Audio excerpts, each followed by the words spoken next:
In the year 1871, the Great Fire nearly destroyed Chicago. But out of the ashes of that catastrophe rose a new Chicago, a city of brick and brawn, concrete and guts, with a short history of violence beating in its pulse. That history is on record, and the record is kept by the newspaper men who have made Chicago's papers great. No period in Chicago's history was more violent than the years of Prohibition.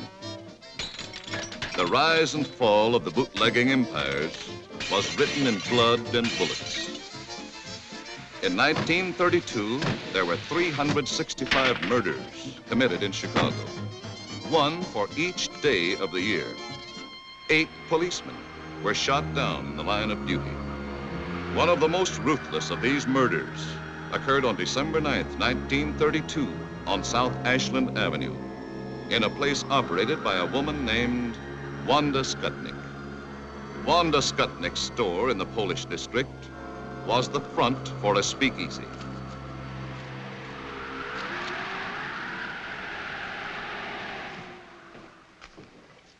You got change for 20? That's all right. Pay me next time.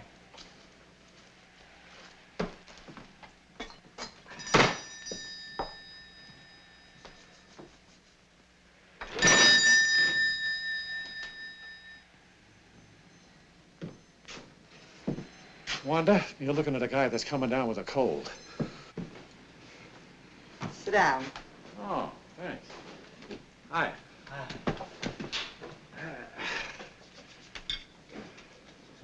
For a cold, this is good. Thanks, Wanda.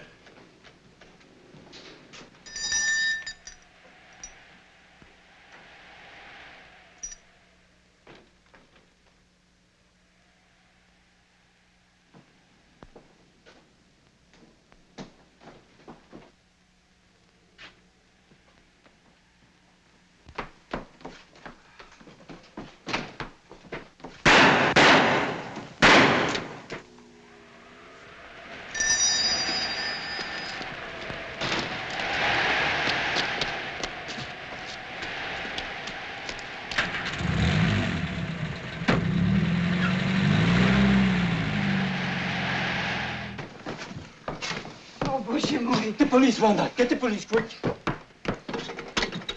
Hello. Hello, Central. Get me the police. Yeah, quick, please.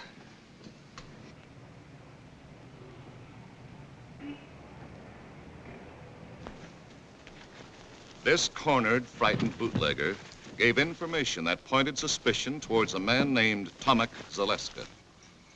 Tomek Zaleska couldn't be found, but 2 weeks later, a tip from another source revealed that Zaleska had spent the night of the murder with his friend, Frank Wiecek. The police closed in on the home of Helen and Frank Wiecek.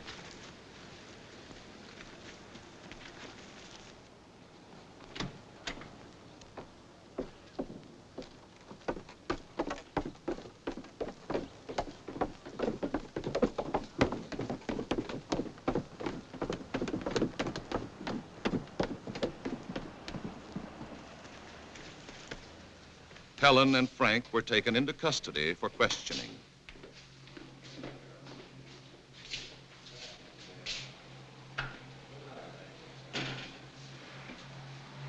Frank Wiecek admitted that Tomek Zaleska had spent the night of the murder at his home, but insisted he knew nothing about the crime.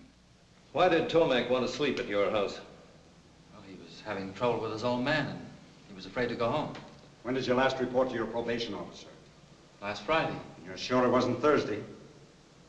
No, I know it was Friday because that was the day my wife told me she was going to have a baby. You went to the probation officer on Thursday, not Friday. There's your report card. You're confused, son. Try to be a little more accurate. Where were you at 3:30 on December 9th? I was with my wife. I remember because I was helping her shell walnuts for a cake she was making.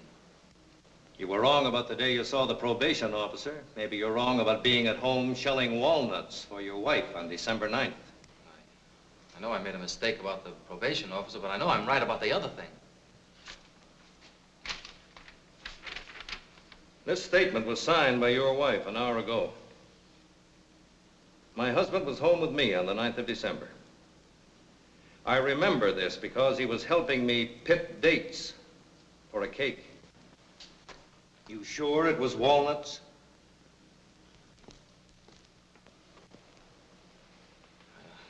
I don't know.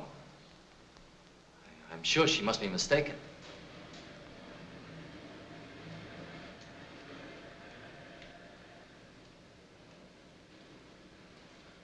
His wife, Helen, was released.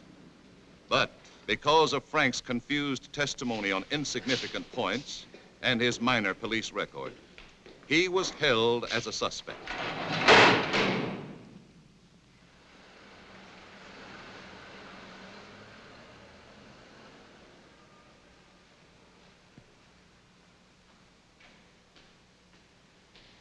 Eventually, after hiding out for 6 weeks, Tomek Zaleska, protesting his innocence, surrendered to the police. You knew we were looking for you. You know we'd picked up your good friends Helen and Frank Wiecek. Then why didn't you give yourself up if you were innocent as you claimed? I was scared. Sometimes I used to hang around Wanda's place. When I heard they were picking up everybody she knew, well, I figured nobody would miss me, so I just beat it. I know now I made a mistake. But I came in on my own hook, didn't I? When you went to Wiecek's house that night, what reason did you give for wanting to sleep there?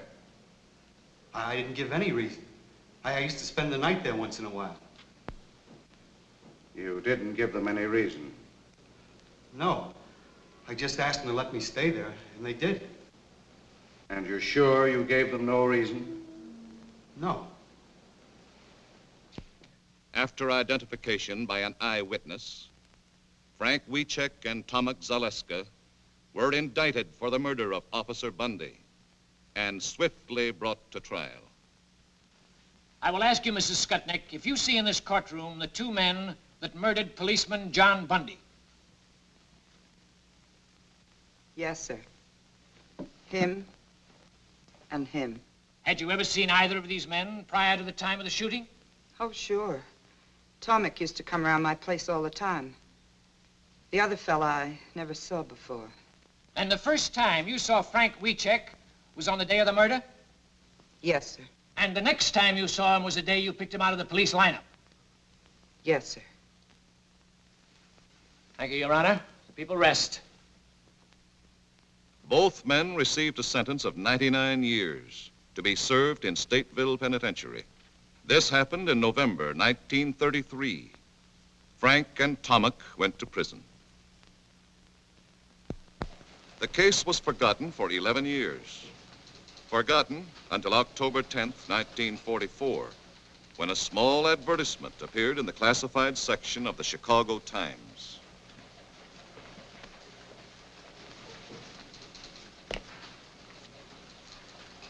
Boy! Yes, sir? Give me the file on John W. Bundy, cop killed in 32. All right. You get McNeil. Yes, sir.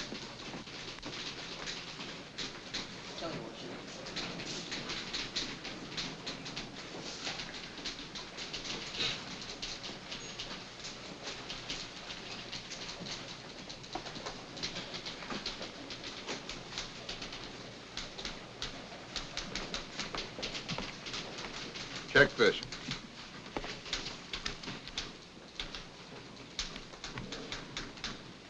What do you make of it? Well, I want to know why it's worth $5,000 to someone to find out who killed a cop 11 years ago. 1932 was open season for cops. Over on the north side, they were shooting them in pairs like a brace of ducks. This is all I could find on that cop killed in 1932, that Bundy guy, Mr. Kelly.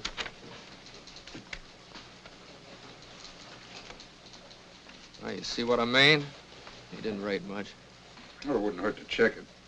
You might get your name in the paper. Now, this is sucker bait.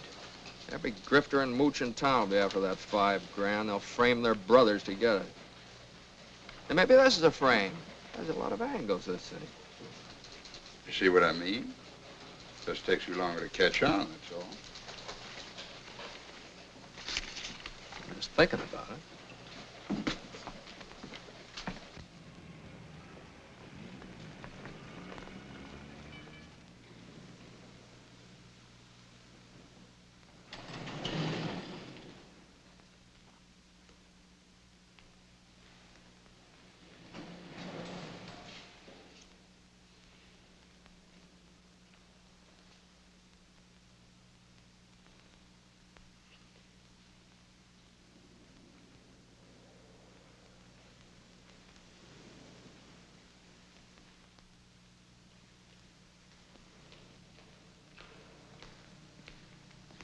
I'm looking for Tilly Wiecek. What you want? I called Northside 777. They said I'd find her here. I'm Tilly.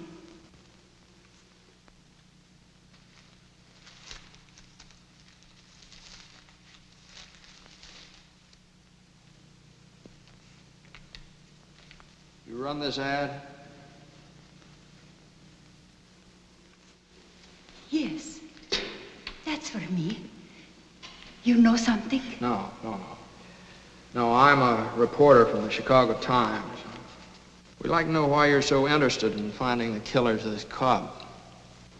Frank Wiecek is my son. I his mother. My son's in prison for killing him. He didn't do it. My friends, they tell me if I offer big money, maybe somebody will tell who killed the policeman. Now, you mean your son's in prison for killing the cop, is that right?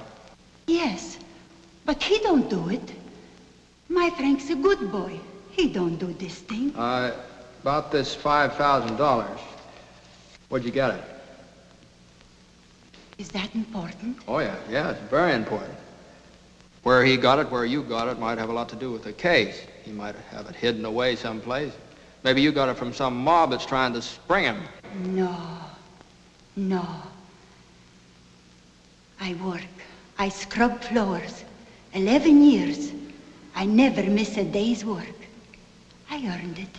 Every penny. 11 years? That's a long time. Yes. You just say it. My boy, he lived it. Believe me, mister. You don't know my Frank. But me, I his mother. Well, you mean you got some new evidence, something that wasn't brought up at the trial? No. That's why I try to buy new evidence. No, you're just wasting your money. You'll get cheated out of it. No, not me. Look, lady. He's in for 99 years. Now, if you want to make good use of the money, send him lots of cigarettes and candy, try and keep him happy. You're very kind. But I not use my money for candy or cigarettes. If you're not able to help, I get my Frank out someday. Somehow, I dream of this day. $5,000 a lot for a dream. Yes. 11 years. I dream and I work. First, I tried $3,000. Nothing. Now I try $5,000. Suppose nothing happened. Then I work 11 more years. I get $10,000. But my boy, someday he get out.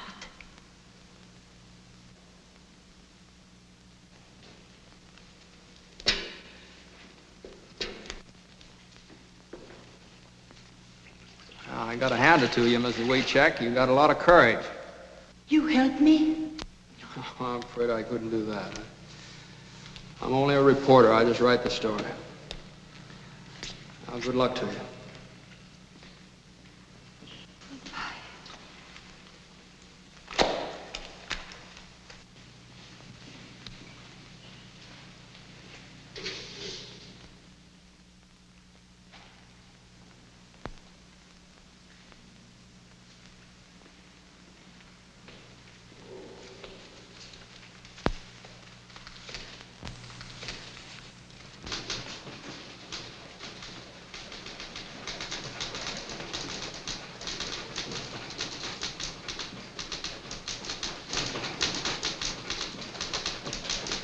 Great job, Mac. Thanks, Charlie.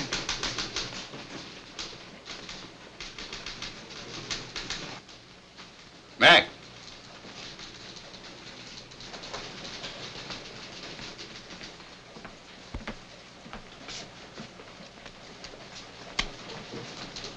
Hey, this story on the scrub woman, pretty good.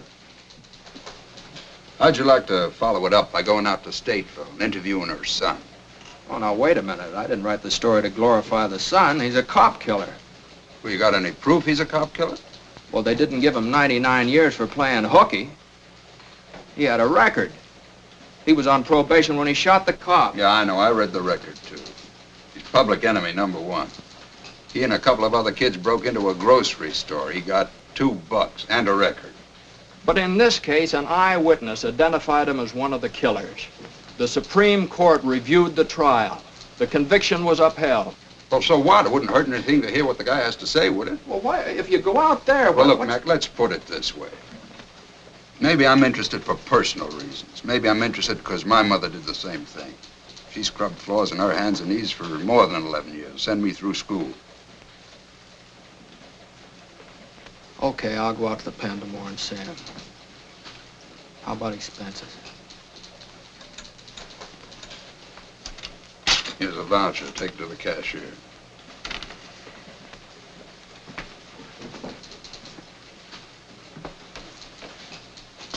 Kelly, I happen to know that your mother had a small annuity. She never scrubbed a floor in her life. You never got past the 5th grade.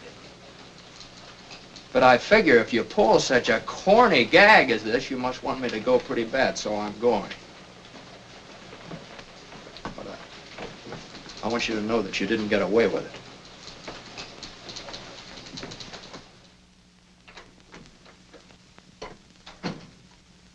Jim? Yeah. You're early tonight. What happened? I gotta get up 8:30 in the morning, go out to Stateville and see that scrub woman's boy. Got something to eat for me? Mm-hmm, it's all ready. Hey. Hi. Hi.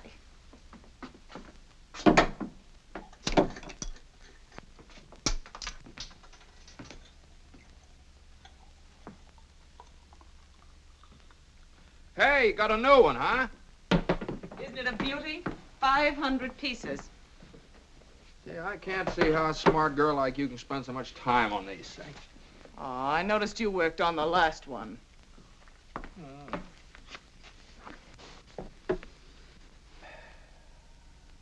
know, that was a marvelous yarn you wrote about that Polish woman. Had a lot of feeling. What a magnificent thing that old lady did. Yeah, everybody's touched. Especially Kelly. I was, too.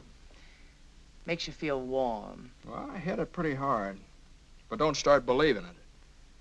I read the files on the case. That kid killed the cop. He got what was coming to him. Now, I need a branch of a tree right in there. See one around? Oh, that sky. That sky. I wasn't thinking about the boy. I was thinking about his mother. I hammer out a sob story and everybody's blubbering all over me. You know what it is? It catches your imagination. Nobody knows whether she's right or not, but she's worked so hard, she's had such faith that, well, I want her to be right. Honey, I love you. Wouldn't you scrub floors for me if I shot old Kelly in the head? Oh, I don't know. You don't. You don't. Jim. Oh, here's one. Here's one. Looks like it. Jim. Look, I'm going out to see him tomorrow. Well, you women are suckers for sentimentality, aren't you? I guess that's how I got you. All I had to do was dangle an orange blossom in front of you. Oh, it took a little more than that, Mr. McNeil. It did. Hmm. Mm-hmm.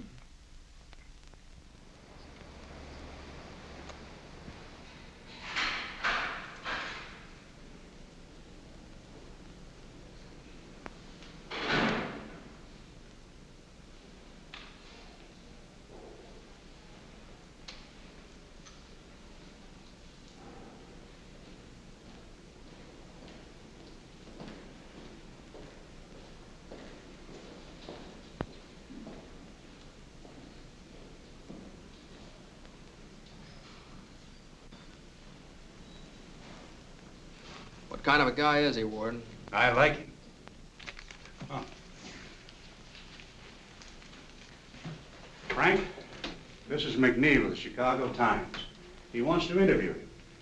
Now, you don't have to consent to this interview or answer any questions if you don't want to. But I do want to. Sure I want to. Okay. That's fine.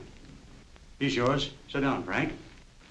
The Times has taken an interest in your case. I came out to ask you some questions. Yes, sir. I'd like more of your story, your side of it. I need an angle, something to hit the public with, you understand? Yes, sir. Now, you knew about the ad your mother ran in the papers, and the $5,000 reward. Yeah. Did you know she was scrubbing floors to earn that money? Yes, I did. All she lives for is to get me out. I guess that's all I've got to live for, too. Well, that's a very good angle to play out. Your faith in your mother, her faith in you. You know, if you're guilty, you're just letting her slave her life away for nothing. She knows I'm not guilty. Uh-huh. I read the news clips, transcript of the trial. They don't whitewash you, the way I see it. But you only read what convicted me. All the true facts didn't come out. Even Judge Moulton said I was innocent. The judge that gave you 99 years? Well, the jury said we were guilty. He had to. But in his chambers, he said he knew we were innocent. When was that? Well, after he sentenced us. Oh, after? Well, maybe we better duck that. What else? My lawyer was a drunk. He wouldn't even let me take the stand. He was afraid I'd get the chair. Oh, go on. When they question you hour after hour, you're bound to get mixed up on a lot of little things the way I did. That's another good angle. Railroaded, huh? And they took me from one police station to another. Every few hours. Taking me around the horn, they call it. So my lawyer couldn't get me out. And this one, the Skutnik. The first 2 times she saw me, she said I wasn't the man. And all of a sudden, she said I was. Finger woman. All right, we'll play that up, too. I was home with my wife the night the policeman was killed. Does your wife visit you regularly? My wife, yeah. We're divorced. Well, we better duck that angle, too. You duck so many things. You don't believe me, do you? Listen, I talked to your mother. She's a very fine old woman. She believes you. I need proof. I got no proof. Yeah, I know. All right, now, what we'll do with this thing is this. We'll play up this mother angle and the finger woman, and maybe a little police and political corruption, too. I didn't say that. Well, what difference does that make? It's a good angle. Probably true, anyway. You see, you don't want a wishy-washy story. This thing's got to have sock, mass appeal. It's the only way we'll be able to help you. Get sympathy, public support. Now, you leave it to me. Okay, Ward. Thank you. That's all, Frank.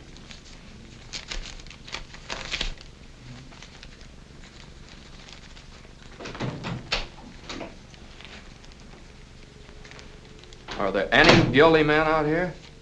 Not if you hear them tell it. Sure make a hard pitch, don't they? 99 years is a long time. Maybe he'd been better off we got the chair.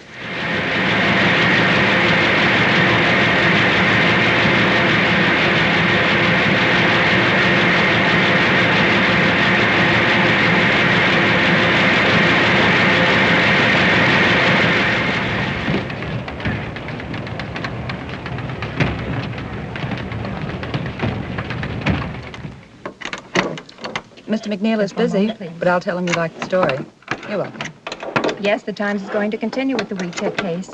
You're welcome.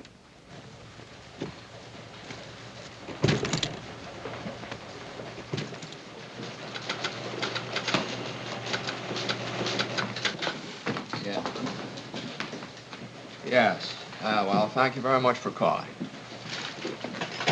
That's right, lady. I guess the Times is going to follow up the case. Yeah. Goodbye. Say, what are you going to use for a follow-up? What follow-up? Well, the thing is snowballing. I want more of it. Well, you want to give me a raise, or do I just get the $5,000 from Wiecek's mother? Look, Mac, my job's to print the news that's fit to print. Did it ever occur to you that we might be selling this dead cop short? Maybe he had a mother that scrubbed floors, too.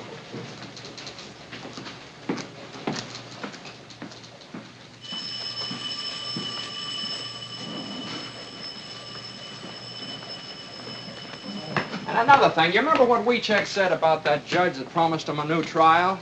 Well, the judge died 3 weeks after the case was closed. He's been dead for 11 years. Wiecek's a pretty smart cookie, you know. He gives me a lead and knows I can't check up on it. Well, why don't you take a different lead?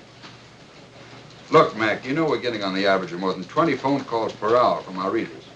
And every time that phone rings, you see those great big juicy headlines. I know, Chicago Times clears innocent man. Well, why not? Well, why not? It's impossible, Kelly. You can't do a thing like that. Listen, Mac, if you don't like the story, if you think he's guilty, end it. Write a finish piece and kill it. I'll take that deal. I'll interview his wife. She believed in him so much she divorced him. That ought to kill it for good.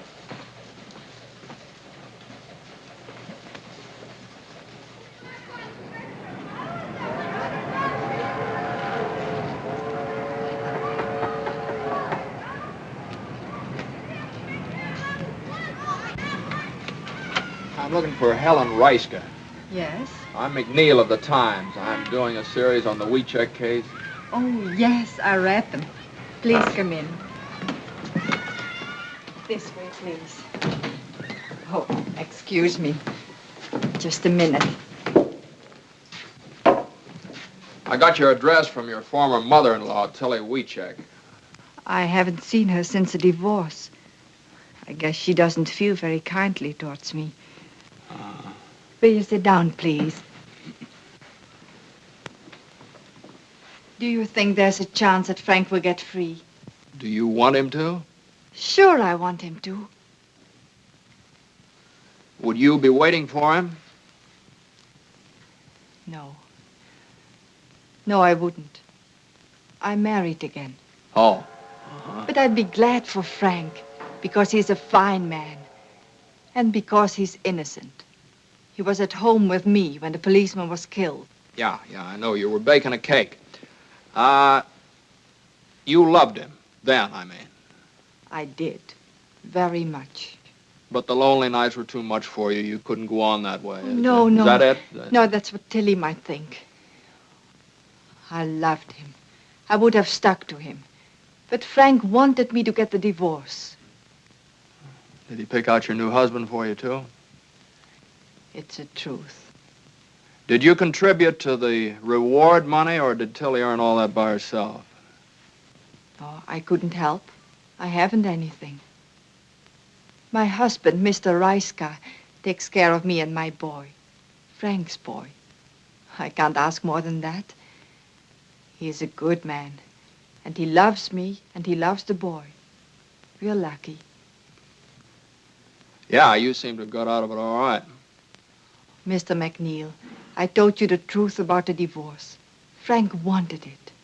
Well, it's going to be very hard to make people believe it. Frank's wife says he's innocent and shows her faith by divorcing him, you know. But that's just the way it was. I went up to see him that day, wanting to make him keep up hope, wanting to cheer him up. He looked depressed, the way you do when you're terribly worried.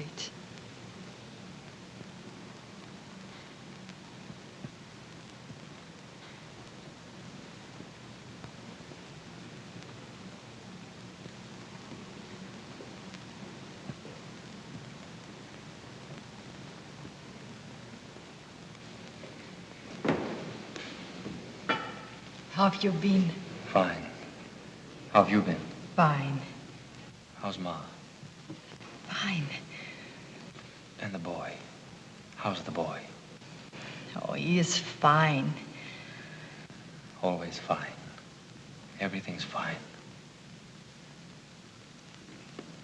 We have nothing to say anymore. Oh, Frank, darling, please. I know. So many things you don't say. You don't want to talk about the outside because I'm in here. You don't want to remind me. But I remind myself. I think of lots of things. Ellen, tell me, how's the boy doing in school? He's doing very well, Frank. What about the other boys? Kids can hurt him bad. They're only kids, Frank. Yeah. They do not know what they're saying.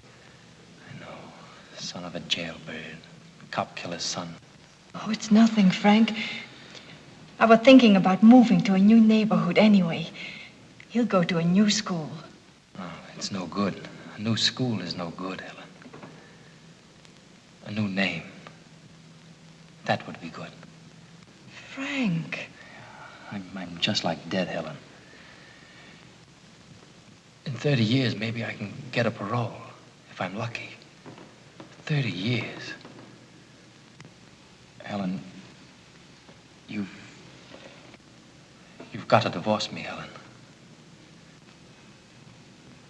You can't mean that, Frank.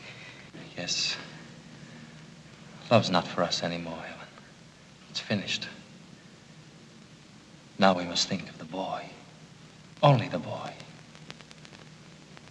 My boy must live for me. But I couldn't do it, Frank. I just couldn't.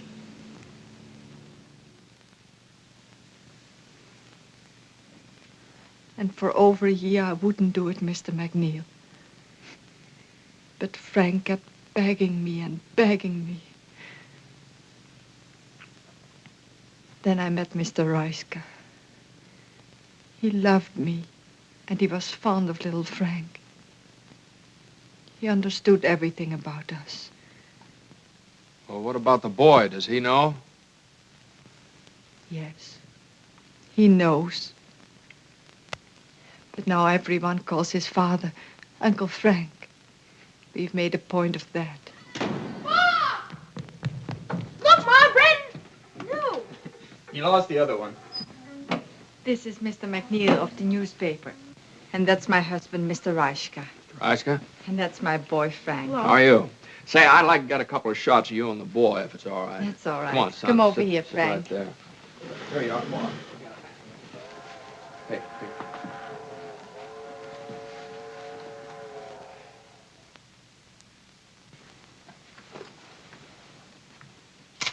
Mr. Reiska, you mind if I ask you a couple questions? Certainly not. Were you in Chicago in December 1932? Yes, why?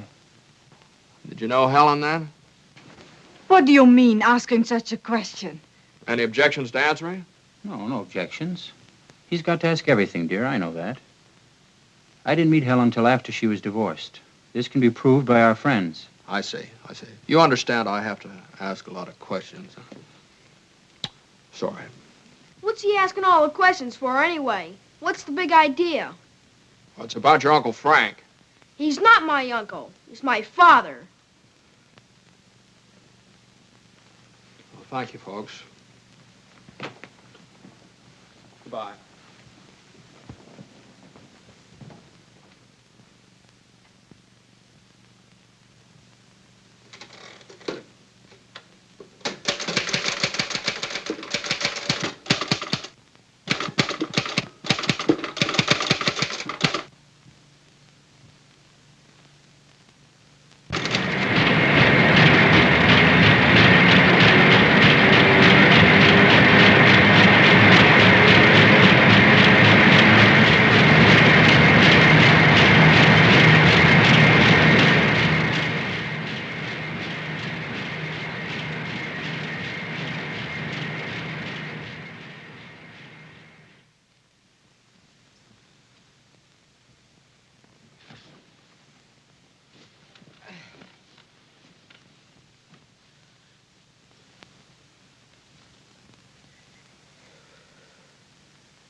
Darling, wake up.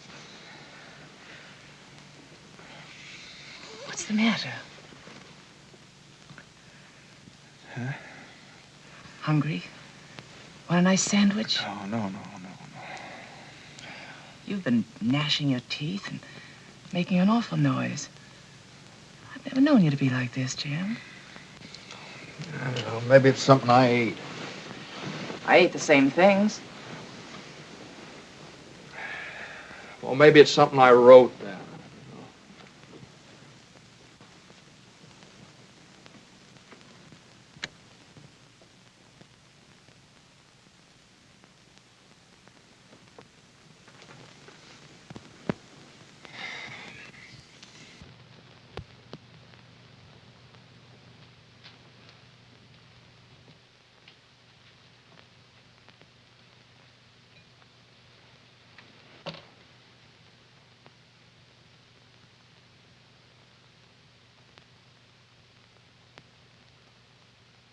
You look nice. Will you marry me? I did. Oh, yeah, that's fine. Thanks. You're welcome. Just remember I'm here. Well, come on over here. Maybe we can work this out together. What's the matter? Won't the pieces fit together? Some of them, but they make the wrong picture. Pieces never make the wrong picture. Maybe you're looking at them from the wrong angle. Sometimes it's mighty hard to figure. Why don't you let go? You want him to be innocent. You want him to be free. Admit it. Oh, maybe you're right. Maybe I do want him to be free. But that doesn't make me believe he's innocent. If you want to believe, that's enough. Believe it. Will you marry me? Oh, that's right, you did. Will you fix me that sandwich then? Hey.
Hey, Kelly, have you seen this item on the warehouse fire?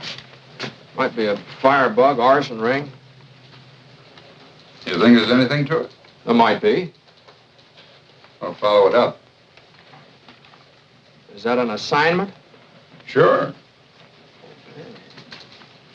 Oh, Mac, I know there's nothing more to the Wiecek case. It's all washed up. But before you tackle this warehouse yarn, the warden called me this morning. Wiecek wants to see you again. For what? I don't know. Maybe he wants to confess.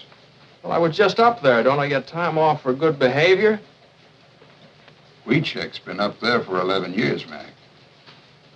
That cop's been buried longer than that.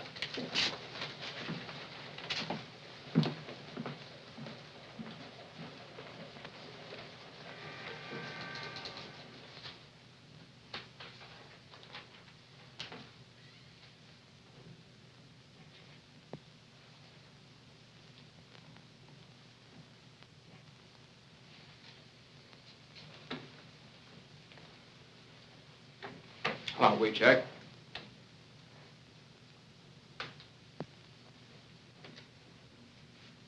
Mr. McNeil, I sent for you to tell you that I don't want you to write anymore about me or my family. I've read what you've written. I've seen the pictures of my mother, my wife, and my boy. We poured our hearts out to you, unashamed. Well, you wanted help, didn't you? That's the only way you can get people interested in the case. Nobody's going to read a little two-line ad like your mother ran in the paper. 500,000 people have been following this story. Now, somebody might know the killers and get in touch with us. I don't want that kind of help. I'll stay here 1,000 years. But you must not write anymore about my wife and my mother and my boy. My mother is doing this for me, not to sell your papers. Oh, now, wait a minute. I made my wife divorce me, so my boy has a new name. Now you put his picture in the paper. You spoiled everything for him. I don't know. I thought I was doing a good job. No. This is writing without heart, without truth. Before I thought maybe some crook lawyer would try to get the $5,000 from my mother. But this I never figured. Yes, I say it. I'll stay here. I'll stay here 1,000 years. But never write anymore about my family. Leave them alone. Leave alone my wife and my boy.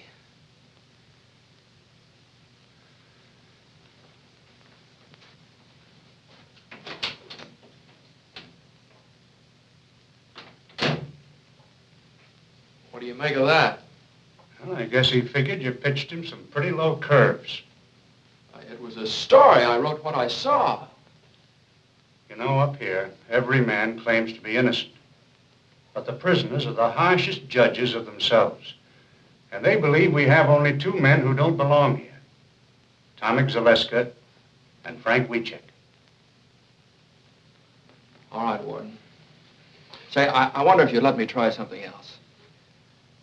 I'd like to talk to Tomek Zaleska. Okay.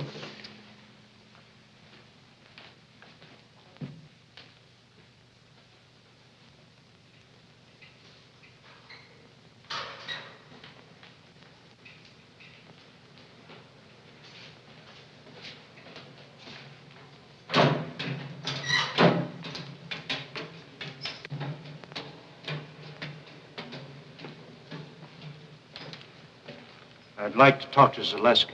Yes, sir.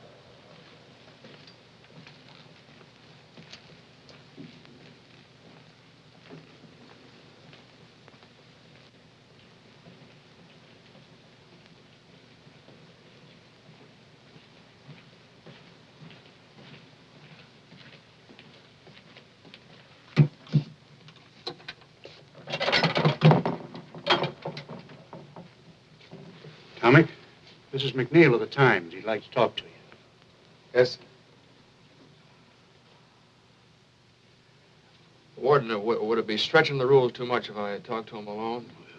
No. No, go right ahead. Thank you. Are you familiar with the work the Times is doing for Wiecek? Yes, sir. Now, look, Tomek, we want to clear up this Bundy case one way or the other. We don't think Frank was in it with you. Now, if you confess and name the man that was really with you that night, the Times will do everything in its power to get you a parole for turning state's evidence. The chances are you'll be out of this place in a few years. What have you got to lose? You're in for a life now. Come on, tell us the truth.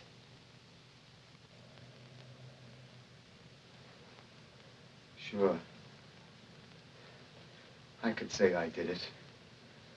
Then maybe have a chance of getting out like you say. But if I confessed, who would I name as my partner? Joe Dokes?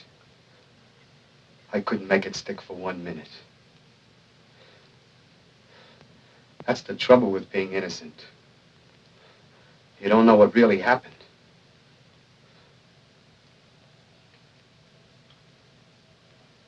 I didn't do it. Me and Frank had nothing to do with it.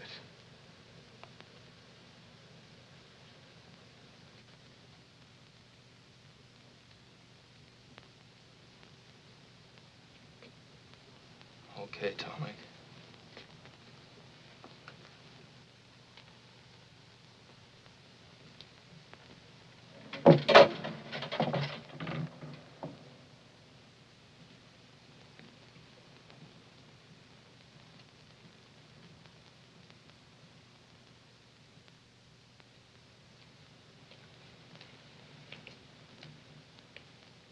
Well? You must run a nice jail. This guy doesn't want to get out either. I'm gonna get this out of my system if I never write another line. Warden, do you think Wiecek could talk to me again? Yeah, I imagine he would.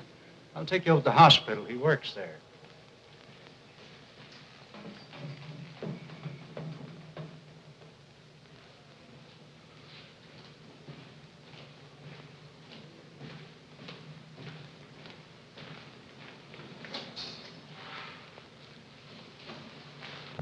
Frank, Mr. McNeil would like to talk to you again, if it's all right with you.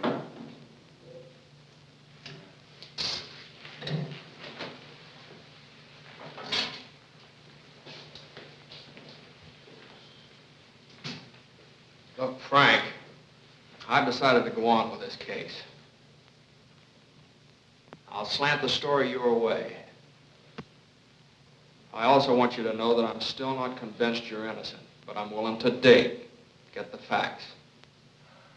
But remember this, if I ever catch you lying, I'll blast you so hard you won't even get a parole when you're 33 years old. Is it a deal? I've nothing to be afraid of. It's a deal. Okay, Frank. Now, I want you to give me some information. This judge you told me about, you know, the one that died. Were there any witnesses when he told you he'd try and get you a new trial?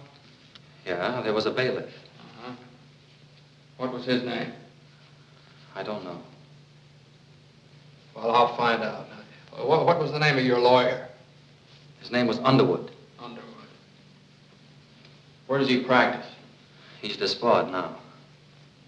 That's great. A disbarred lawyer and a dead judge. All right, what else? There's Wanda Skutnik. It was she alone who put me where I am. She identified me, but the other two witnesses, Gruska and the mailman, said no. Then there was the police captain. He was the one who got Skutnik to say I was the man. He stood right alongside of her when she picked me out. She was afraid of him. What was his name? I never found out. He wasn't at the trial. Well, where can I find the Skutnik dame? I don't know. That's nice material. It's all I got, but it's the truth. Would you be willing to take a lie detector test? Mr. McNeil, for 11 years I've been waiting for a chance to get at that box. You know what you're up against? If it turns out bad, you're cooked. If it turns out good, it's only Leonard Keeler's professional opinion. Doesn't count legally. I'll take the test. Okay, I'll fix it up for you.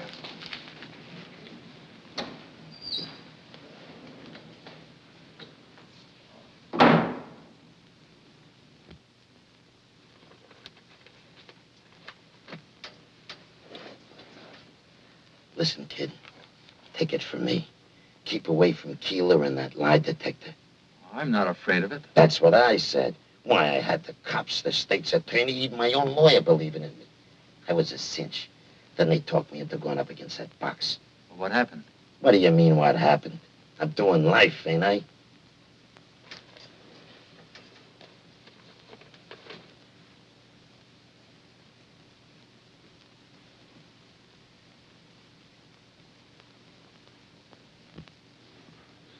Well, the only thing the machine is for is to record the emotional reactions of an individual. We place a blood pressure cuff about the upper arm of the subject, and then through the impulses to the timbre system, record the variations in blood pressure and pulse on this stylus. Then the pneumograph is fastened about the subject's chest, and we record the changes in the respiration. And the electrodes fastened on the palm and the back of the hand to record the changes in electrical conductivity of the skin. It's a very sensitive criteria for emotional reaction, emotionality. Oh. Mr. Keeler's all ready for you, Frank. Sit down, Frank. Just take it easy and relax. I'll do the best I can, Mr. Keeler.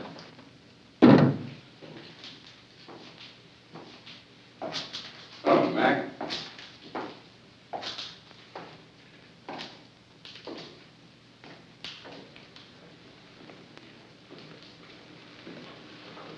What are you doing here? I was driving out to Decatur to see my brother and thought I'd stop by. I'd never seen a lie test before. Decatur's out the other way. Yeah, well, I took the detour, the long way around. Yeah.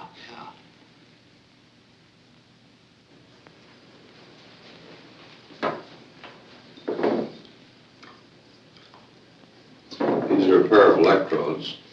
I clip them to the palm on the back of your hand to pick up the electrical changes in the nervous system. I'm going to try an experimental test now. I want you to take one of these cards, look at it, remember the card that you chose, and then place it back in the group. I'm going to ask you one card at a time, and I want you to say no to each card that I ask, including the chosen card.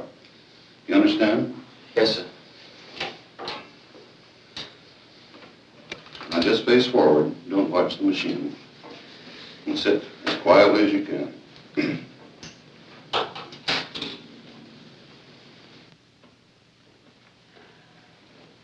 Hey, what's he doing that for? Oh, he's forcing him to lie so it'll show on the graph. Gives good basis for judging Wiecek's reactions. Did you choose the 7 of clubs? No. Did you take the 3 of spades? No.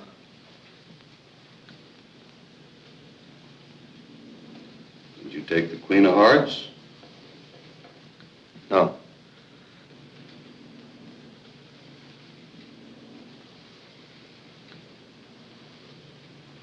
Did you take the Ace of Hearts?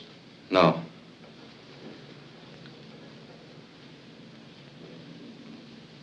Did you take the 5 of Diamonds? No.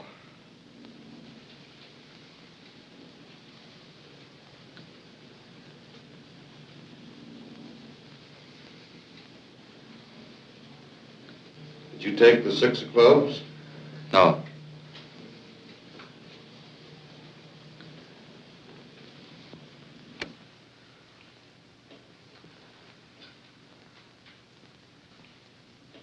You took the 5 of Diamonds, Frank. Did you? Yes, sir. Now I have a prepared list of questions I'll ask you. I want you to answer all of these questions now by yes or no. And if you have anything to explain, do that after I ask you all the questions. Just turn around and face forward. Sit as quiet as you can all the way through the test.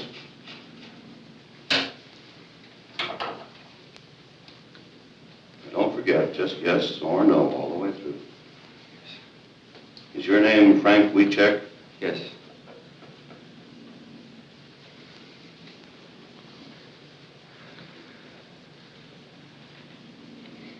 Did you have breakfast this morning? Yes.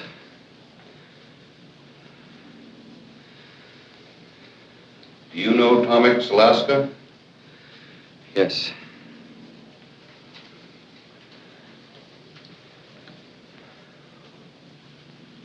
You're 6 feet tall, aren't you? 5'9". Just a minute now, Frank. Just yes or no, all the way through. I'm sorry, sir. And sit quietly. Yes. I'll have to begin again now. I'll just ask you some of these questions. I'm sorry. Is your name Frank Wiecek? Yes.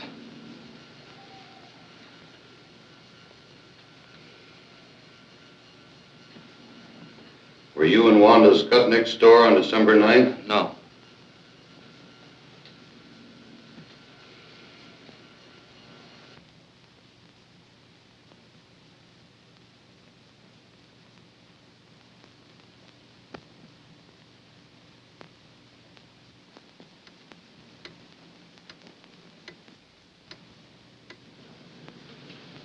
Were you home at the time of the robbery? Yes.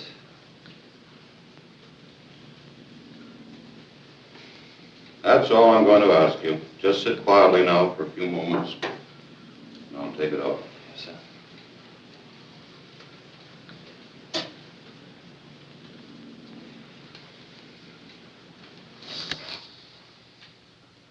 Well, we're all through, Frank.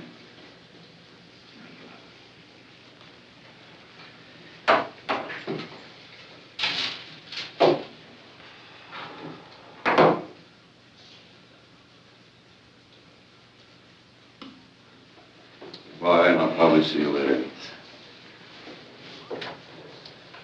See you later, Frank.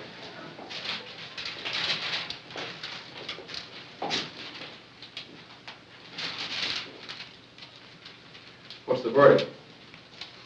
Well, there's the record.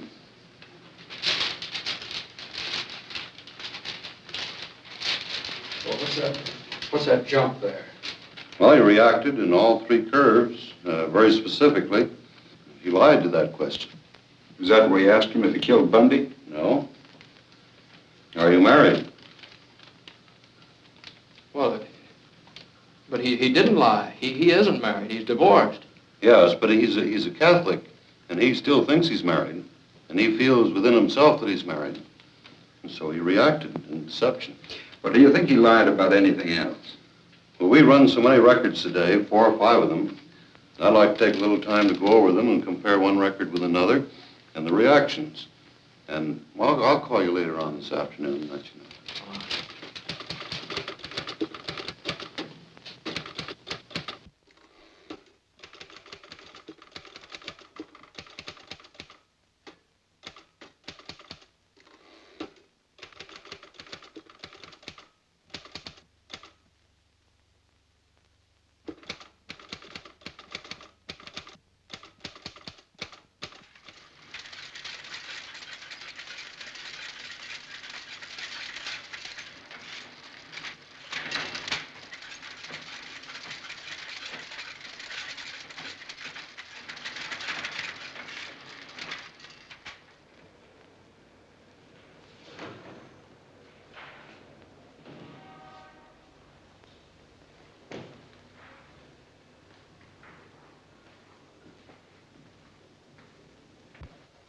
Hiya, McNeil. What can I do for you? Say, Larson, I'd like to check on the date of arrest of a fellow by the name of Frank Wiecek.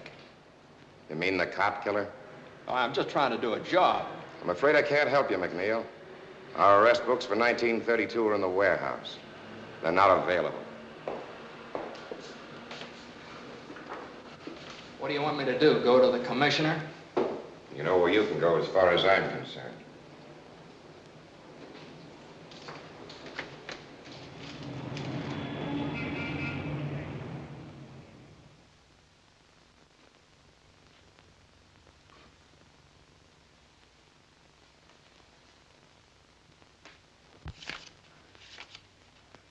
Here it is.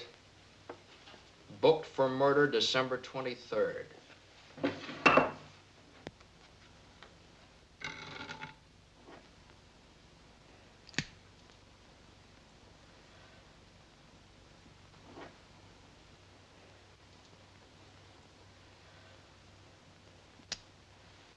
That make you happy?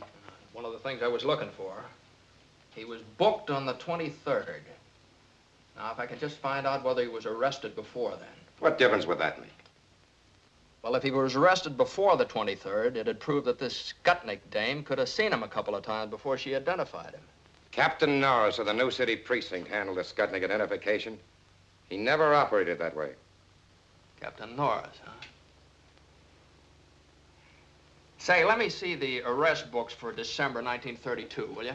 I can't help you on that. Look, all I'm trying to do is to find out whether this fellow Wiecek is a cop killer or not. You know, back during Prohibition, the police department got pretty tough when a cop got killed. Now you're talking like the guy in the street. Always thinks we're running around with rubber hoses beating up innocent people. Look, you seem to think the cops framed Wiecek. You're the one that's doing the framing. You're framing the best police department in the country. Bundy was a good cop and a good man. Why don't you write about his wife and son? And about the other 357 cops killed in the last 20 years? Oh, back in 1932, they did a lot of things. Maybe they did, but they weren't always wrong. How do you know? Were you in the division at the time? No. All I can say is it's awful hard for a man like me to be fair to a cop killer. And supposing he isn't a cop killer? Maybe I ought to help you, but I just can't. You've helped me plenty, don't worry. Captain Norris, huh? Had charge of the Skutnik identification, huh? Well, it looks like he's sort of mixed up in this himself. Maybe I better go over and talk to him. You better take a shovel with you.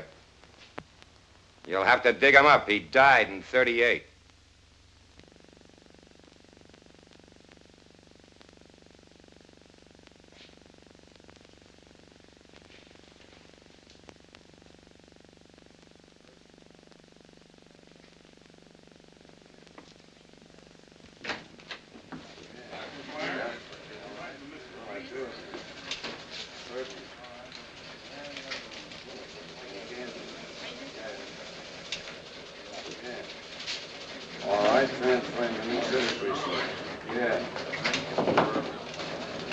Hi, Mac.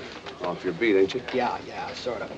I need some help. Lay off of me, Mac. The word's gone out to keep away from you. I've done you a lot of favors, Matt. Now, is there any place I can find some records of people that come in here and look at the police show-ups? Material witnesses. Somebody might have been subpoenaed to come in here and identify Wiecek. If we kept that kind of stuff, the books would fill Soldiers Field. Well, now, would there be any photographs? Anything We like don't that? take no pictures in station houses. Press boys might get a shot of the witnesses on the steps, but never inside. Now, look, Mac. If I'm seen talking to you, I'm going to be back walking my old beat. Now, why not be a good guy? And don't be here when I get back. Okay, may I use your phone? Yeah, use that line. Don't touch those.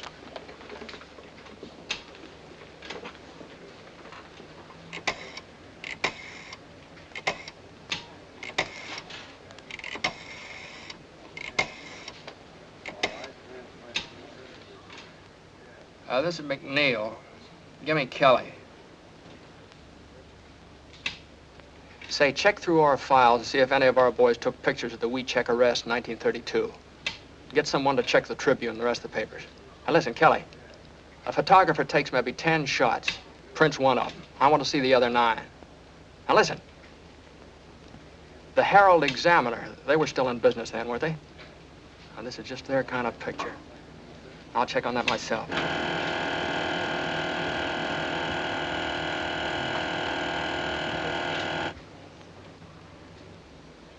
Hey, I just thought of something. See you later.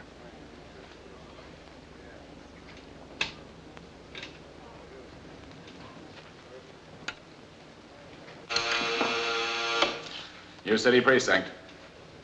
This is McNeil over at headquarters. You got the book on the Wiecek arrest, 1932? Yeah, but we've been told to pull it out of the files. I'll drop over and see it. Okay, we're right over. Right.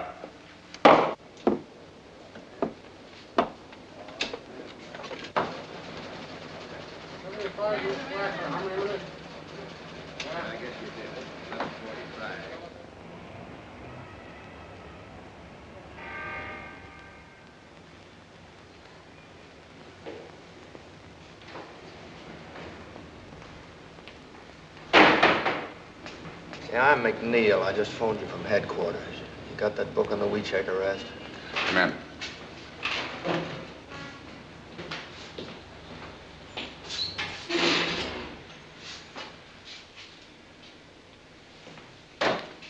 Thank you.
What'd you find?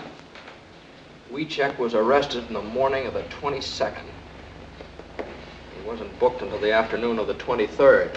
Norris took his time, didn't he? What'd you say your name was? McNeil. What division? I'm McNeil of the Chicago Times. This is confidential information. This is public information, and I'm entitled to use it. We've got our orders. You got a beef, you talk to the state's attorney's office. That's a good idea. I think I will. In the meantime, I wouldn't let anything happen to that book if I were you.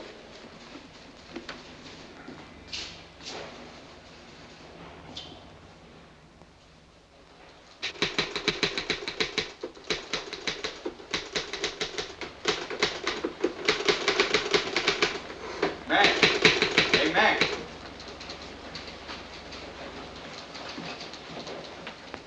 Hey, this is hitting him pretty hard, isn't it? I haven't even started on him yet. I think this whole thing stinks. Kelly speaking. Yeah. Yes, sir. Right away. That's the boss. He wants us both. Let's go. Let's go.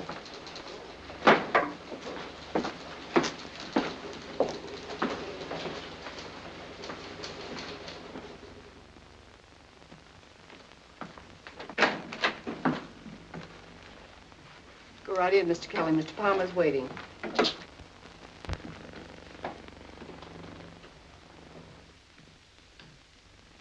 Mr. Kelly, Mr. McNeil, I believe you know the commissioner. Oh, Mr. Faxon from the state's attorney's office. And this is Robert Winston representing the governor. How do you do, sir? Of course, you know Mr. Burns. Mr. Kelly, these gentlemen object to our handling of the Wiecek story. Mr. Kelly, we feel that the Times, through you and Mr. McNeil, is slinging mud on one of the finest police departments in the United States. And specifically, we object to your efforts to arouse sympathy for a man who killed a police officer. We'd just like to point out, gentlemen, that Frank Wiecek was convicted by a jury. His case was reviewed by the Supreme Court, and the conviction was upheld. All these legal authorities believed in Frank Wiecek's guilt. Well, a long time ago, a lot of people believed the world was flat. At this late date, do you wish to impugn the integrity of the jury and the court? If they were wrong, yes.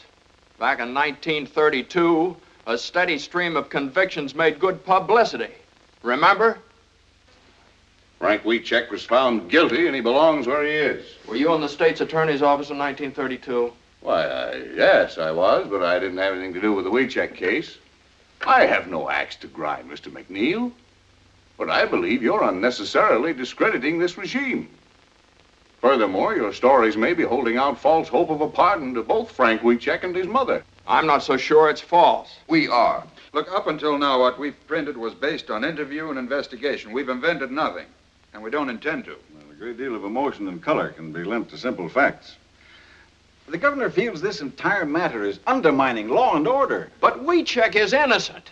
It'd be criminal for us to stop now. Well, you must remember, Mr. McNeil, that another political party was in power at that time. We're not to blame, but the public tires us with your brush. You can't destroy the confidence we built up in this regime just to sell newspapers. It may have started like that, but it isn't that way anymore. Now, look, gentlemen, believe me, this man is not guilty. I don't know if he's guilty or not, but we don't want this police force persecuted anymore. Well, what's the difference? Oh, now, just a minute, gentlemen. The governor wants this thing cleared up. We're not asking you to forget the man if he's innocent, but we don't want this dragged on and on just to promote circulation. Now, we have a proposition to offer you to settle this thing once and for all. I can suggest to the governor that he set up a hearing of the pardon board. If Wiecek is exonerated, he'll get a pardon. But if you can't clear him, you're to drop this matter once and for all. Is that a deal? What do you say, Mac? It's a deal if Mr. Palmer says so. Okay. It's a deal. I'll ask the governor to set up a special hearing next week. Are you ready to accept that? Yes, I am. There's just one thing, Mr. McNeil. If you go before a pardon board and they turn him down, it'll go on Wiecek's record. Then when he's eligible for parole, that record may hurt his chances. Now, mind you, there's no regulation. There's no law.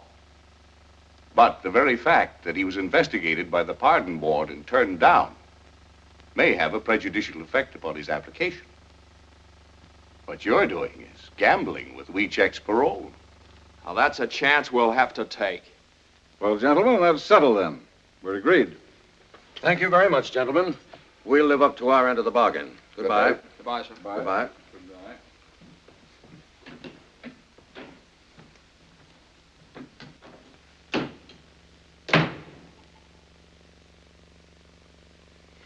Well, you two seem to be satisfied, but Mr. Burns doesn't seem to be. I'm not. As your attorney, I think you've made a bad deal. While I have read the transcript of this case and am familiar with some of the things Mr. McNeil found, I am not at all certain that we have sufficient evidence to obtain a pardon. But you haven't seen all of the evidence yet, Mr. Burns. What, for instance? Well, in the first place, I've talked to the bailiff of the court. He corroborated Frank's statement that the judge promised him a new trial. Well, what basis did the judge have for making that promise? I don't know. If he made it. He made it, all right. Here's an affidavit from the bailiff. That's not proof. It's inconclusive. All right. Forget about that. I have a lie detector test. And Keeler's sworn statement that the fellow is innocent. Inadmissible. Gruska and Decker, the other two witnesses in the crime, maintain that Wiecek is not the man. And they also testified that this Wanda Skutnik couldn't possibly have recognized anybody. But have you found her? What does she say? Gruska and Decker contradict it. But it's inconclusive evidence. Now, what new admissible evidence have you? Well, there's a whole lot of new stuff. The state's attorney's office tried to keep me out of the record books. That's the reason I had that fella faxing up here. And another thing. Why is this Wanda Skutnik dame keeping undercover? A couple of mobsters might have killed that cop and threatened her for not playing ball. Or maybe she's trying to keep in good with the law. I don't know. She ran a speakeasy. Now, look here, McNeil. I'm an attorney. I know what it is to go up before the pardon board. They go on facts. Facts? Okay, I'll give you something better than facts. I'll give you a picture. Take a look at that. Now, Wanda Skutnik testified that she didn't see Wiecek from the time of the murder until the time she identified him on the 23rd of December. Now, Frank maintains that she did see him several times on the 22nd of December when the cops were taking him around from station to station. All right, that bears out Frank's story right there. There's a picture of Frank and Wanda going into one of the stations. Where'd you get this, Mac? I got it out of the files of the old Herald Examiner. Kind of figured they'd go for a picture like that. When was this taken? Well, obviously on the 22nd. Oh, now, look here, McNeil. You can't just say that obviously it was taken then. You have to prove it. Well, I have the photograph. When you go before the pardon board, the burden of proof is with you. But the picture After all, it could very well have been taken after she identified him. McNeil, you've done a wonderful job in assembling all this evidence. But the law of the state of Illinois requires only one eyewitness for an identification and conviction. So far, that witness has not altered her statement, and that fact still stands. Mr. Palmer, in view of this, I'm afraid I must recommend that you permit me to get in touch with those gentlemen who were just here and ask for more time, or until I've had an opportunity to go over the case. Then your advice is to call the whole thing off. That's right. Oh, now, Mr. Palmer, I realize that Mr. Burns knows more about the law than I do. But I want to tell you some things about this case you don't know. I went into this thing believing nothing. I was skeptical. I figured Wiecek is using his mother to spring him. But I've changed my mind. This man is innocent, Mr. Palmer. I know that without any doubt. Now, it's true I haven't found Wanda Skutnik, but I want a chance to find her. I want a chance to get this guy out of jail. Now, if you call off this hearing, I'll never get that chance again. The bargain stands. Thank you, sir. Just a minute, McNeil. Let me give you one last piece of advice. Even if you do find this Wanda Skutnik, I don't believe she'll ever change her testimony. There's only one thing for you to do. Discredit her. Prove she's a liar. Otherwise, you're wasting your time.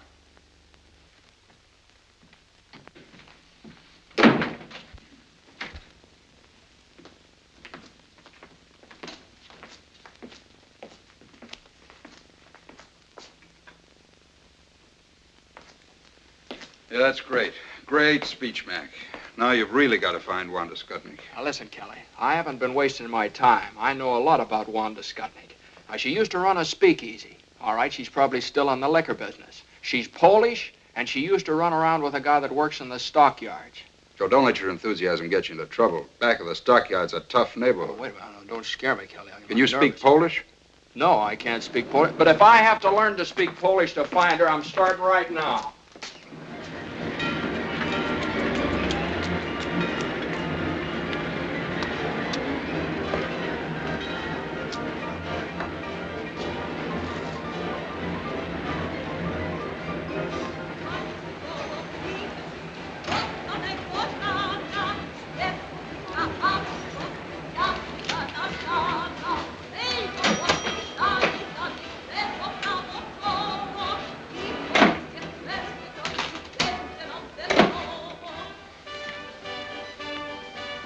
What do you have?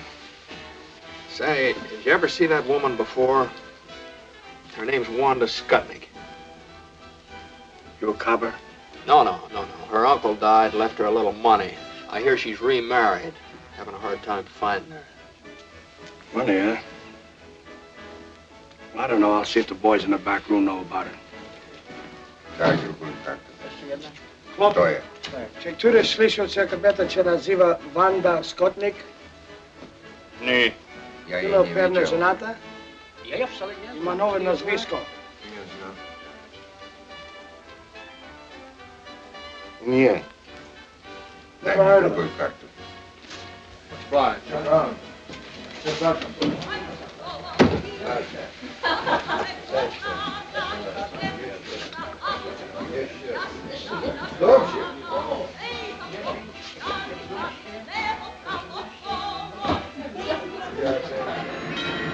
McNeil divided the district back of the yards into blocks and sections, and for days and nights systematically combed every beer parlor and saloon.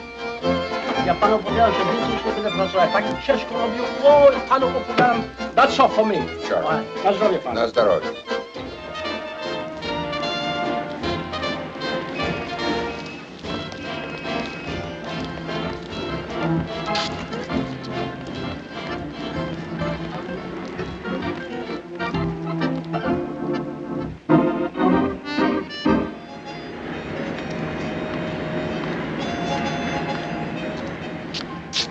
Ja mam 21. Ile ty masz? Ja wszystko wygrałem.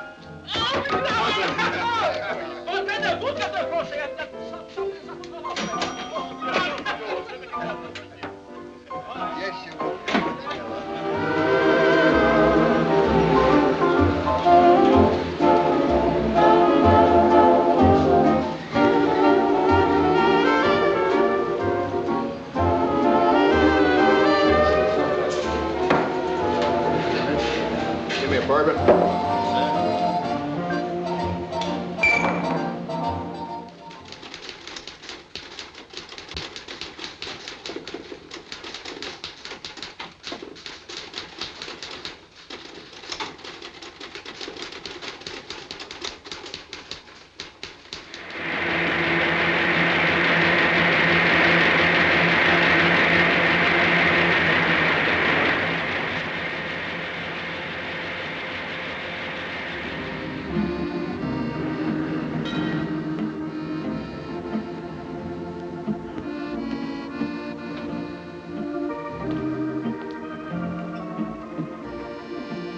What do you have?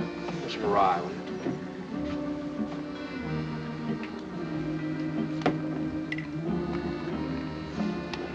Say, did you ever see that woman around here? No, I don't think I have. Her name's Skutnik, Wanda Skutnik. A lot of women come in here, but I don't know them by name.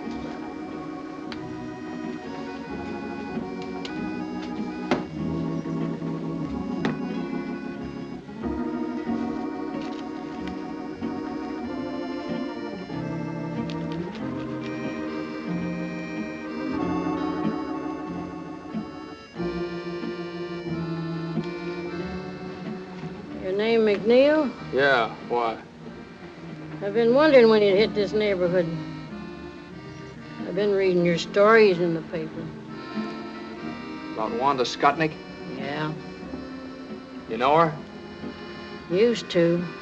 Used to be good friends. You know where I could find her now? I might. Where? What's in it for me? What do you want? I owe him $1.75. Okay. Where is she? I ought to have one to talk on. Yeah. Hey, couple of drinks here, huh? What happens to Wanda if you find her? Oh, not a thing. I'm just going to ask her some questions. There ain't no warrant out after her, No, nothing no. like that. No, nothing like that. Leave the bottle here, too, will you?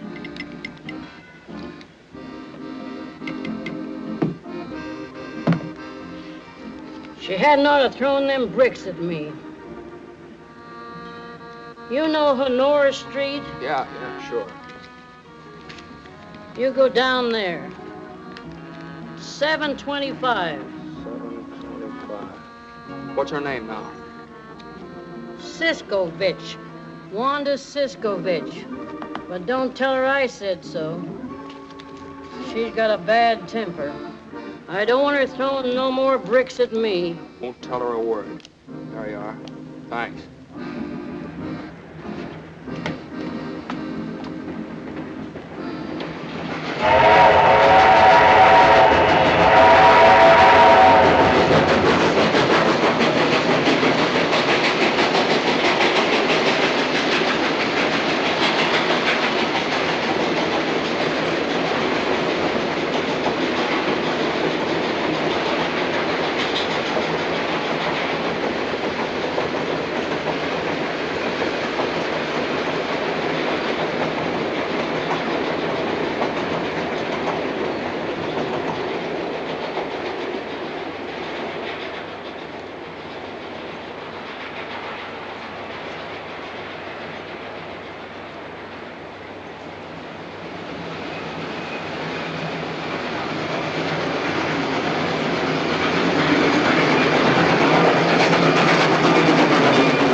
Come in.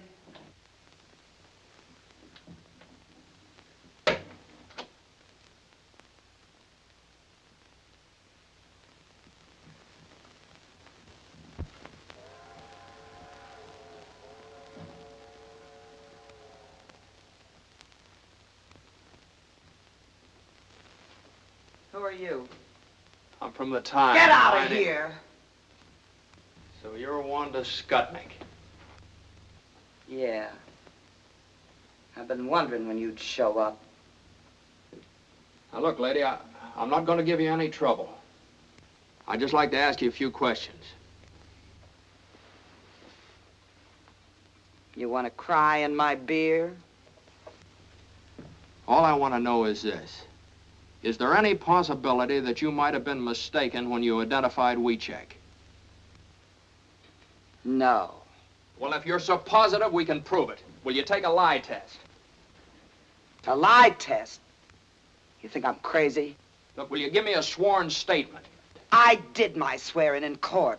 How many times did you see Frank before you identified him? Never. You didn't see him before the police show up? No, only when he killed the cop. Look, I said all I got to say. That's all there is, see? What do you mean that's all there is? There's a lot more than that. This kid's been up in the pen for 11 years. Now, look, I've got to go before the pardon board day after tomorrow. Now, Frank's got a good chance to get off if you help him. I got no reason to help Wiecek, and I got no reason to help you neither. You're the one that wrote them lies about me. I've been thinking of suing you for libel. That's the reason I wrote them. I called you a liar and a bootlegger and a finger woman. I insulted you every way I could think of, and I'm going to keep on doing it, see? Go ahead and sue us for libel. I'd just like to get you up on a witness stand under oath. Yeah, and you still wouldn't get nothing out of me.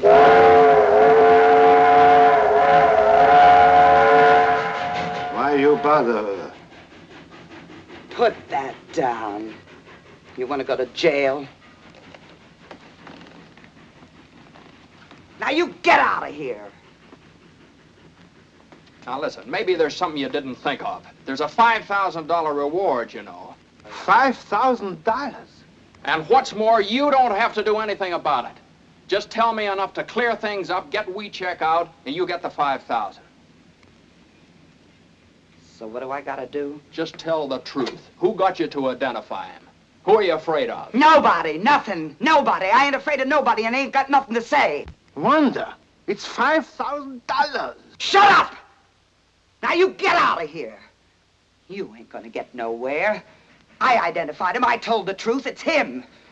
I ain't never gonna change my mind. It's him. Now get out of here. Boris!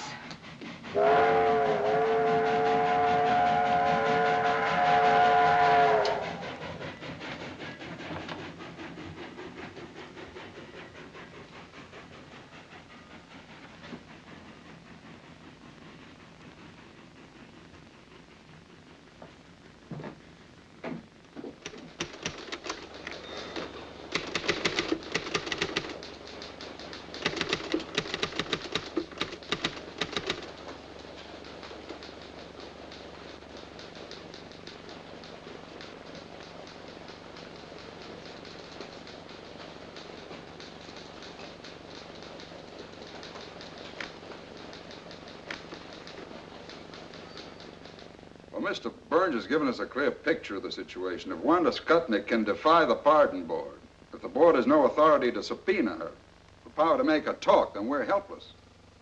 What do we do now? The thing for us to do now is for me to appear before the pardon board at Springfield this afternoon, present our apologies, and ask that the case be withdrawn. Will that appear on Frank's record? Will it spoil his chances when he becomes eligible for a parole? No, his name simply will not come before the board. All right. That's it, then. I'm sorry, Mr. Palmer. I want to apologize to you, too, Mr. Burns. I thought if I found this woman, I could make her talk, but I missed her. I'm sorry. Okay, Mac. Kelly, write a finished story on this Wanda Skutnik and end the whole thing. Get the paper off the hook.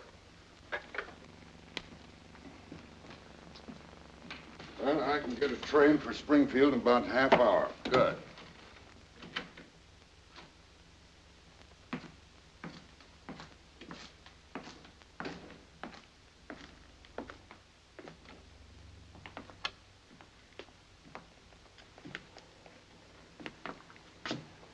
Big day for the Wieczeks. Write a finished story. Get the paper off the hook. How do you end it? Well, first you better go out and see Wieczek's mother. I couldn't do that. I just couldn't do that, Kelly. What he wanted to do, read it in the paper?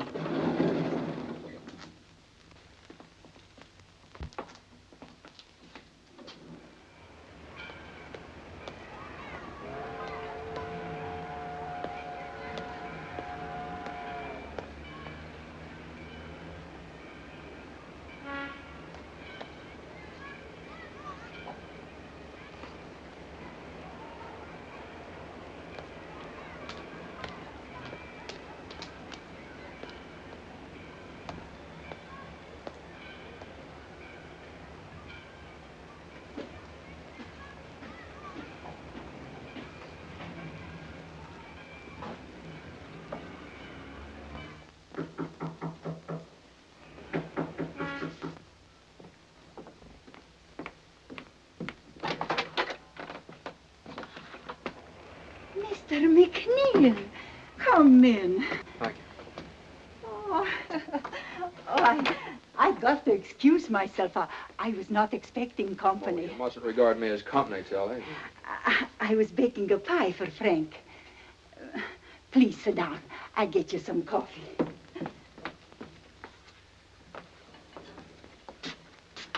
I really can't stay, Telly. I just came out to talk to you about something. About the pardon board, yes? Oh, I pray for this day. I want to tell you about it. Yeah. Come over and sit down. And now it has come. It is here. Telly, I must tell you this. Yeah. We're going to call off the hearings. We don't have a chance in the world of getting Frank his pardon. No chance. No. But you work so hard. You do everything. Everything I could. You got lawyers. It tell pardon board. We have the best. But don't you see, Tilly, if we go before the pardon board now, it'll just be hurting Frank's chances for a parole later on. We can't get a thing out of Wanda Skutnik, and without her, we have nothing. I saw her at the trial. She will never tell. Like a rock. She will never tell. But she knows. Yes, she's afraid. She will not talk, never. And without her, we have no evidence. Evidence? They got no evidence when they sent my Frank to prison for 99 years. I got no evidence when I scrub floors every night. Go without supper. Walk to work so I save a nickel for Frank.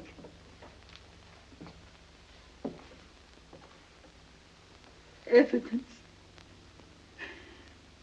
What is this evidence?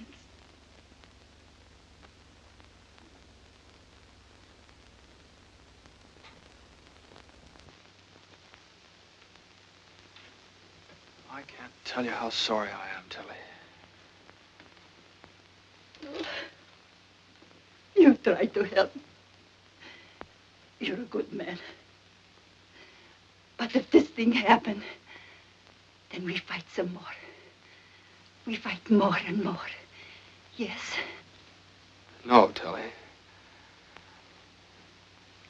We're calling off the hearing. The Times is dropping the case.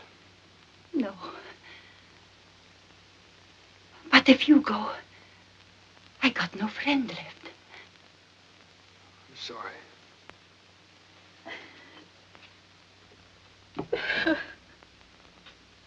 No friends left.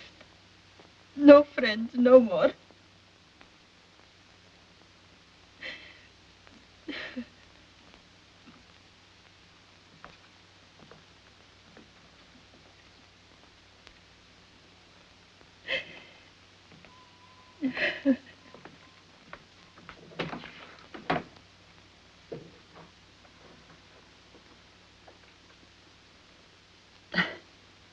Big fool me. Sure, I got a friend.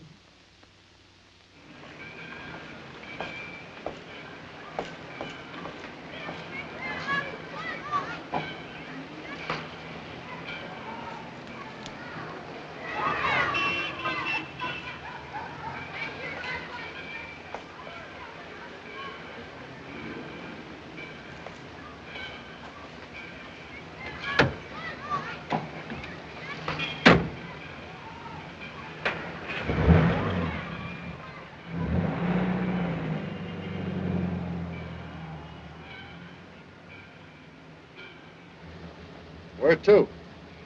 Now the Chicago Times. You're the fellas writing those stories, ain't you? Seen the paper?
Hey, change that, will you? Get me down to police headquarters. Fast you can. Right away. McNeil of the Chicago Times. First door on your left, Mr. McNeil.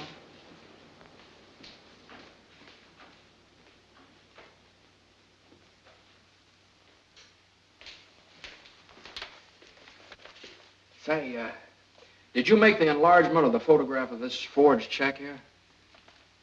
Yes, why? I got a picture here.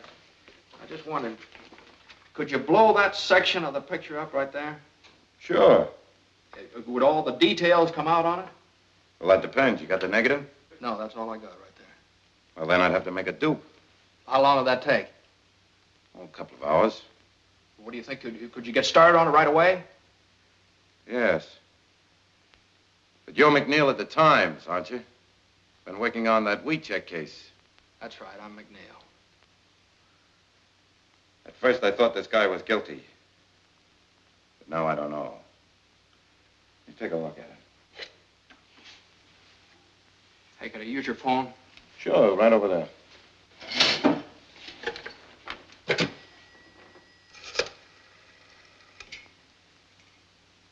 I want to put in a person-to-person call to Mr. Martin J. Burns. He's up at the state capitol in Springfield, Illinois. That's right. Yeah.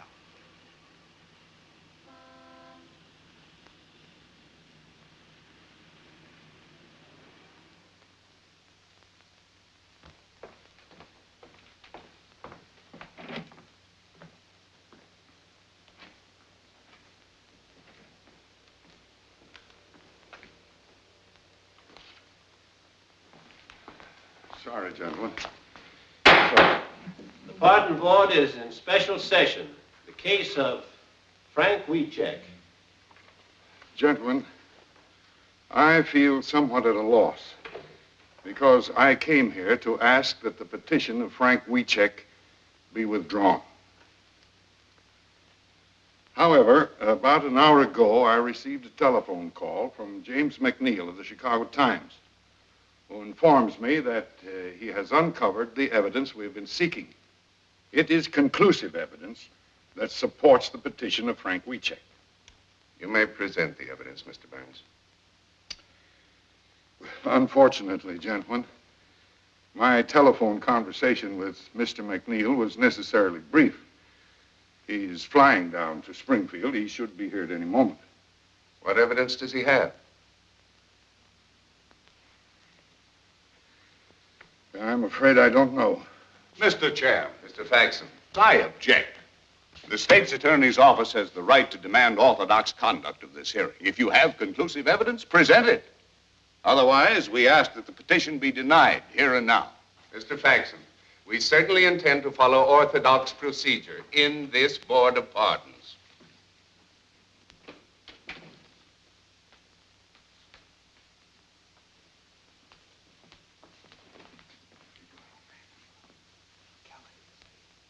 Kelly's sending it over the AP wire. Have you got anything at all? Don't have a thing. We just have to stall them. Let me talk to them. All right. Mr. Chairman, gentlemen, I'd like to ask your permission to have Mr. McNeil of the Chicago Times address the board. Granted. Thank you, sir. Mr. Chairman, gentlemen, I'd like to apologize for being late, but it was just impossible for me to get here sooner. I don't know how much Mr. Burns has told you. Strictly from a reporter's point of view, understand. I've assembled what I feel is a very solid case. And of what does this case consist? Well, it consists of such debatable items as a lie detector test. Now, I realize that you're unable to accept that. You want evidence. But sometimes the weight of evidence, just because it's in the record, is heavy enough to crush the truth.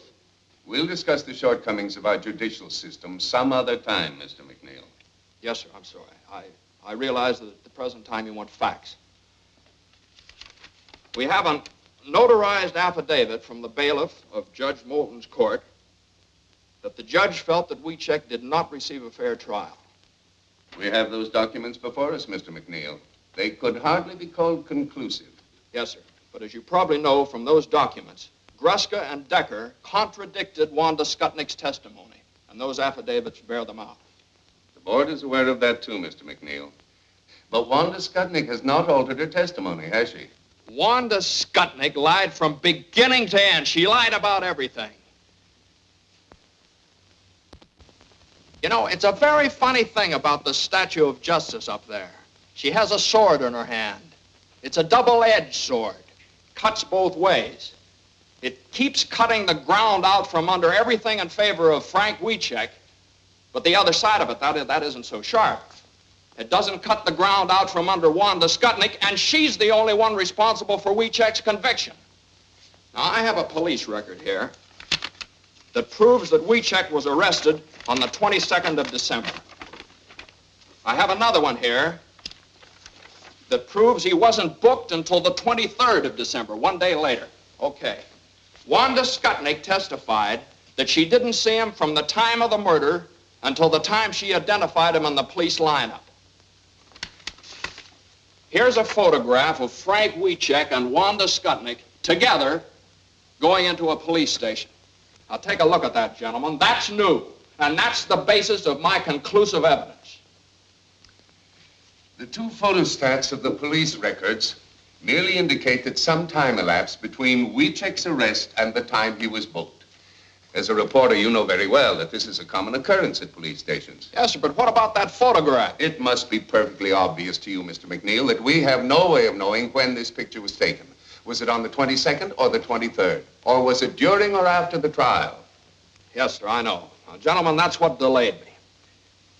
Now, if I do prove that that photograph was taken on the 22nd of December, 1 day before Wanda Skutnik identified Frank Wiecek in the police lineup, how about that?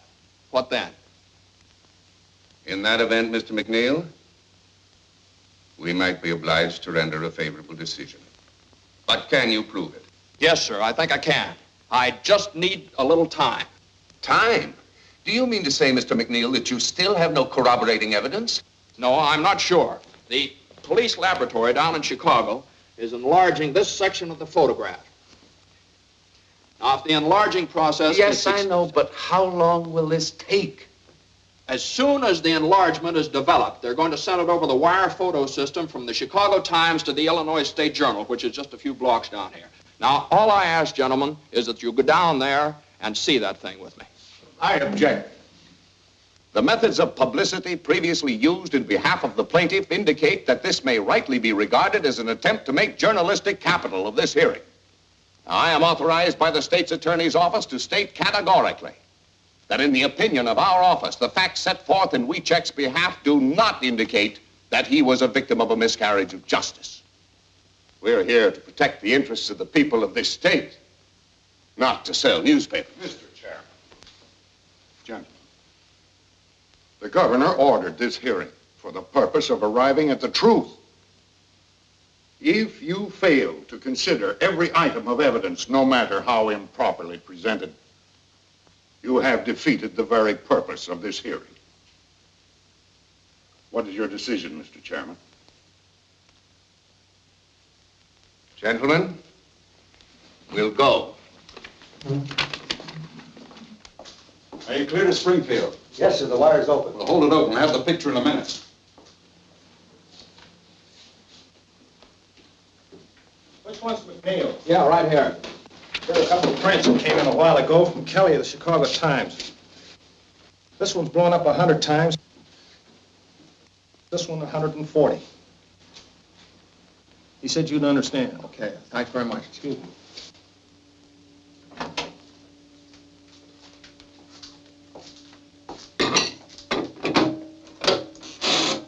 Ask them if they're ready. Springfield, are you ready for this picture? We're ready. Okay, here's the final lineup. Okay.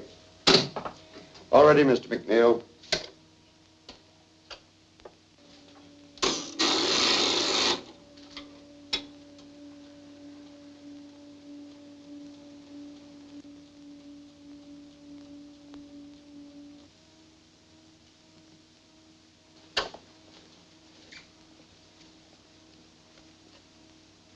Gentlemen, let me explain to you what's happening here. As you remember, this is the picture I showed you before, and this is the area we're working on right here, the newsboy. All right, now this print is that area enlarged 100 times. And this print is that same area enlarged 140 times. Now, the picture coming in now is this area right in here, blown up as big as possible. Well, what do you expect to find in the enlargement? The date on the newspaper held in the newsboy's hand. Is that possible? Frankly, I don't know, sir. It depends on a whole lot of things. condition of the dupe negative, the density of the print. I've been doing a little praying, too.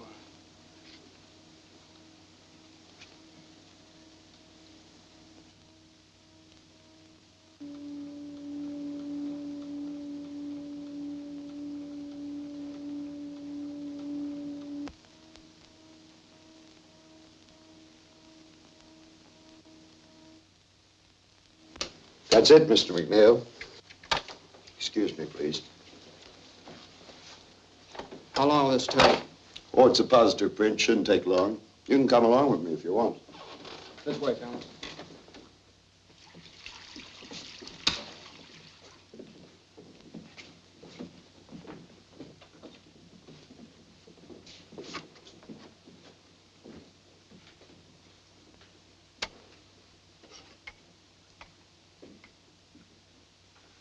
Remember, this is the area I showed you.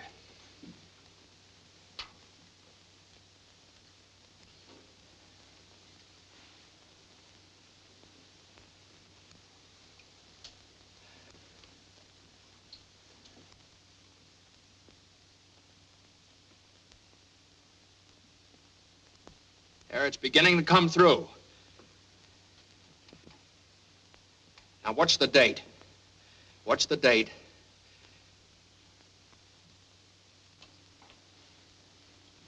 December. There it is. December 22nd. 22nd of December. There it is.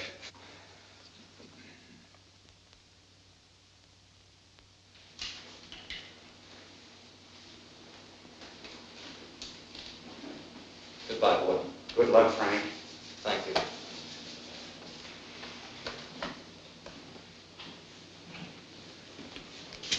New suit and $10. Almost $1 a year. Oh, now look, Frank. It's a big thing when a sovereign state admits an error. Remember this.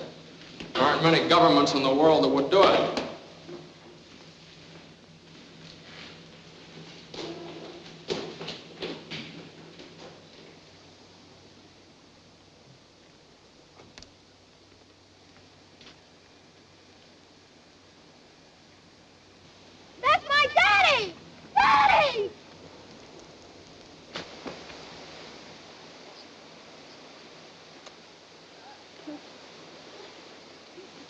Franuś! Franuś!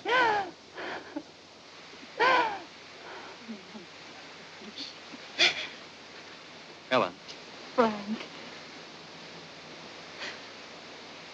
Frank, this is... Yeah, I know.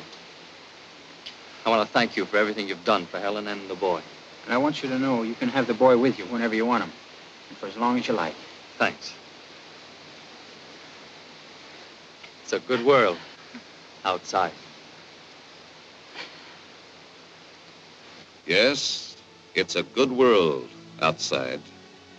And Frank Wiecek is free. Free because of a mother's faith, the courage of a newspaper, and one reporter's refusal to accept defeat.